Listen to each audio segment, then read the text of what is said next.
இந்த ஆண்டு கர்த்தர் நம்முடைய காயங்கள் எல்லாம் மாற்றுவார். எத்தனை பேர் ஆமேன்னு சொல்றீங்க? அல்லேலூயா.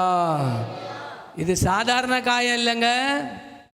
இந்த காயத்தை பற்றி இந்த வசனத்திலே நீங்கள் வாசித்தீங்கன்னா, நீங்கள் வாசித்து பாருங்கள் அந்த வசனத்தை.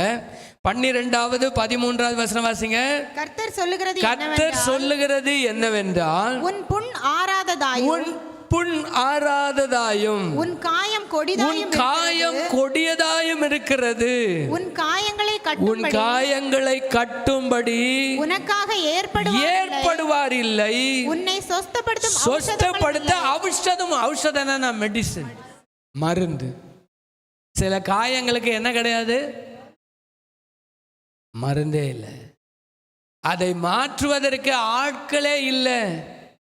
நான் சொல்றேன், இந்த காயம் ரொம்ப நாளா இருக்குது. அநேகருக்கு சரீரத்தில் இருக்கிற காயமும் இருக்கிறது, உள்ளத்தில் இருக்கிற காயமும் இருக்கிறது. ஆமே. நிறைய பேருக்கு உள்ளத்தின் காயங்கள் இருக்கிறது. நான் கர்த்தருடைய வார்த்தை உங்களுக்கு சொல்லுகிறேன். இந்த ஆண்டு கர்த்தர் காயங்களை ஆற்றுகிற ஒரு ஆண்டு. அல்லேலூயா.